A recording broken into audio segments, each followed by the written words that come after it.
implement. Why? Because and you mentioned that some nations have had 2, 3, 4, 5 national action plans.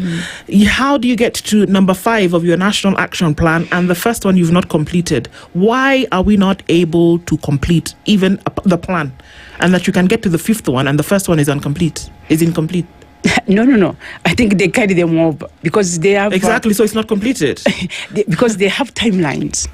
With these national action plans, others are 3 years, some are 5 years. Okay. So then, after the period of 3 years, if you've not completed it, if it's not completed, and that's where my office comes in to assess and evaluate what has not been done. How do we measure? And of course, also what we are also injecting in the issue of the data, because they just send up like wish lists. But then have specific data to be able to measure if there's progress. Then if say, okay, we wanted this number of women in leadership position, for example. Is it from 20 to 30, 40 to 50? Where are we? If it is in parliament, where are we? So with that data, because some of them, they will say, oh yeah, I think we have 30 women in parliament. But what is that percentage of what? So this is so that we have the evidence, because most of these issues, we talk from emotions. We say, let's talk from the facts. Ambassador, to make your case. Yeah. From your assessment on these issues that we speak of, yes, are nations invested in these ideas, or are these things being set up because somebody somewhere expects you to? Because these are terms that we're using. Plans, scorecards, monitoring and implementation, monitoring metrics back. It sounds to me like somebody just put something down there, and then, okay, if ambassadors, people come to us, then we can tell them, yes, we may not have finished, but it's a work in progress. You see the words that we continue to use to perpetuate a state of doing nothing. It's unfortunate. And I'm still going to go back to the fact that the longest running conflict on the globe is happening right here in Africa. We seem to say, okay, they're fighting. Maybe they'll fix it at some point. How do we sort out internal issues? And I have to bring in the fact that it's the African Union funded by external parties. To an extent, because we as African nations are still not even able to pony up the dues to the union. So if we can't do that at a very first point of responsibility, is it possible that if you can't pay the gate fee, can you expect to buy the popcorn and the soda while you're watching the game? How do you do that when now somebody says, fulfill a national action plan? Where are you even going to start from? Those are the real issues, isn't it, Ambassador? Yes, they are real issues, and that would also require another session. Because, we have, even from our own levels, family levels, we have had this dependence culture in which we need to overcome. And this has also been, you can see it also at the continental level. Dependence. While we have enough resources to be able to fend on our own. But then it has been quite a challenge. As I said, we need a session on that.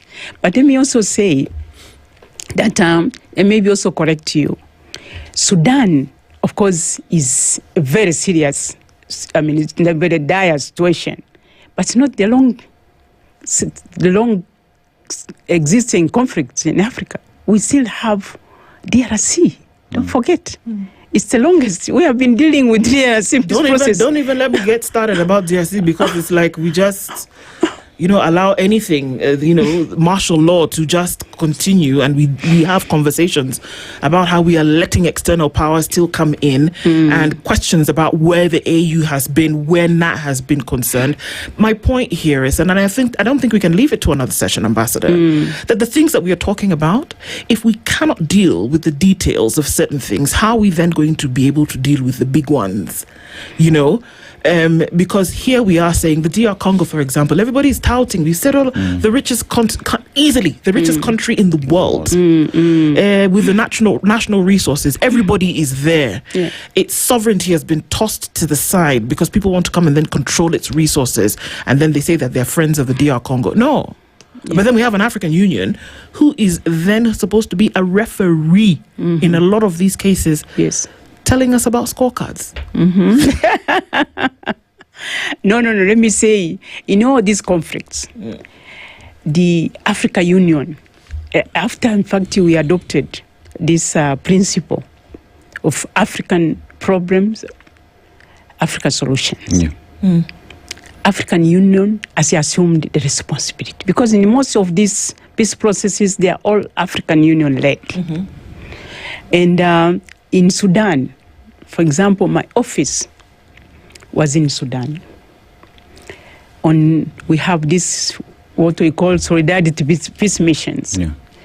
So that we engage everyone on the ground. Of course, for me, mostly it's the women, the national authorities, government authorities, the civil society, the partners.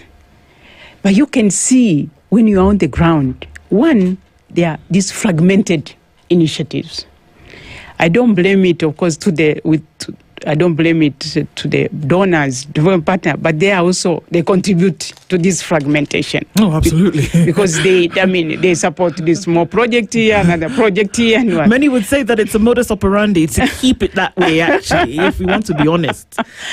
But then the African Union helps to bring all this together in one. Yeah. And by engaging everyone, and the little resources we have, we put it to the first, of course, for me, as I said again, to support the women-led organizations that are least funded, to bring the civil society, because when we talk of whatever initiative we take, it has to have impact on the ground through the communities. And luckily, despite all the problems of Sudan, we just realized that the women are extremely organized. They are ready, but they are not visible. Right. They are not on the table when these peace agreements are being negotiated. But they know what's happening.